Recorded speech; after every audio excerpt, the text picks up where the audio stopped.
السلام عليكم الغزالات ديالي، كي دايرين؟ لاباس عليكم؟ كنتمنى نلقاكم بألف خير وسلامه ان شاء الله.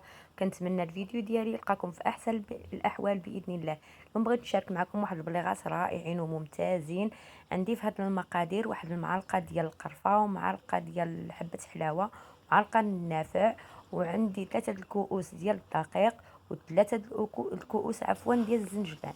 قد الدقيق قد الزنجلان. عندي واحد الشاصية ديال الخمارة، عندي باي اصفر بيضة، ربع كاس ديال الزبدة ومذابة، وربع كاس ديال الزيت، وربع كاس ديال الماء وماء الزهر.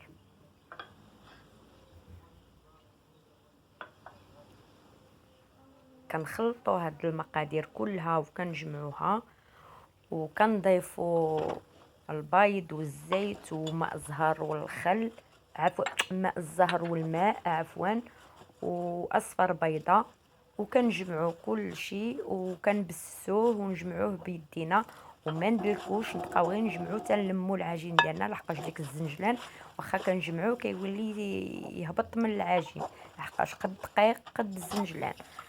ونبقاو نلمو وما نعجنوش بهاد الطريقه كيف كيتبين لكم في الصوره، حتى تنجمعوا العجين كامل ونديروه في واحد البلاستيك غذائي يرتاح. كنجمعوه ونلموه ونديروه في واحد البلاستيك يرتاح واحد 10 دقائق. عاد نجي هاد العجينه خدات لي كاس ونصف ديال الماء، وبعد ما ارتاحت لينا العجين كنقطعوها الى قطع صغيره، 3 قطع، وكنجيبوا هاد القطاعات هادو، وحده مربعه ووحده دائريه. يعني الدائريه نتوما تشوفوني شنو غنخدم بها، والمربعه نتوما تشوفوا شنو غنخدم بها البليغه ديالنا. والدائريه غنخدموها على شكل كورني. كنجيب واحد البلاستيك الغذائي وكنبسطوا هاد العجين. هاد البلاستيك الغذائي كيسهل علينا تمديد العجين بسهوله، يعني ما كنلقاوش معاه مشكل، كنبددوه بسهوله، ما كيلصق لينا العجين في البلاك، ما كيلصق لينا في طاوله العمل. يعني هذا البلاستيك الغذائي او ورق الطبخ تاع بابي كويسون راه حتى هو كيسهل علينا العمليه، وانا كنفضل البلاستيك الغذائي على هذا الشكل هكذا. وكنبقاو نبسطو في العجين. كنجيبو هاد القطاعه ديالنا.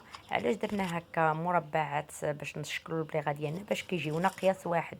واللي كتعرف راسها انها دير بالجراره ممكن دير بالجراره، الا كانت عارفه راسها غادي دير قياس واحد دير، واللي مبتدئه ما غاديش تعرف دير هاد الطريقه هذه باش تجيها سهله. وهاد الكورني كيجيو على هاد الشكل هكذا، كنشكلوهم بهاد القطاعات الدائريه،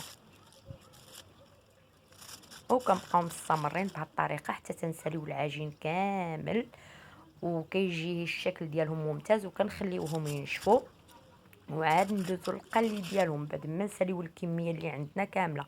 يعني ما تقيدوش بالكميه اللي درت انا، يمكن لكم ديروا نصف القياس، ويمكن لكم دوبلو القياس تاع دوبلو المقادير. يعني الكميه انتم اللي كتحكموا فيها.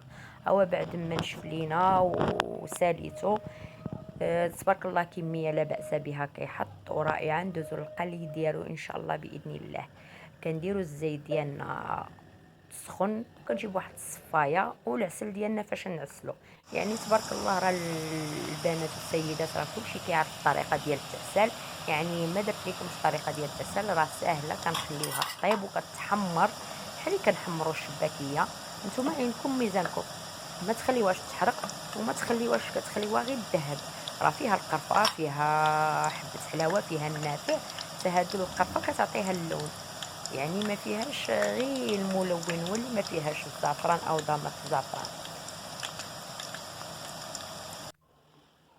وهذا هو الشكل النهائي ديالو. كنتمناه يعجبكم ويرقكم وينسي حسانكم. شوفوا البليغات ديالنا عفوا الكورني ديالنا كيفاش كيجي رائع. هي الصوره ما عطياش حقه، ما عطياش كيبان بحال اللي محروق، بحال اللي مظلام، وهو راه مذهب وغزال ورائع، شكله ممتاز. كنتمنى يعجبكم ويرقكم وينسي حسانكم. وإلا عجبكم الفيديو بارطاجيوه مع الاهل ومع الاحباب والاصدقاء ديالكم باش تعمل فائده على الجميع. وتابوناو في لاشين ديالي باش يوصلكم كل جديد. وما تنساوش تدعمونا بارائكم وانتقاداتكم كذلك.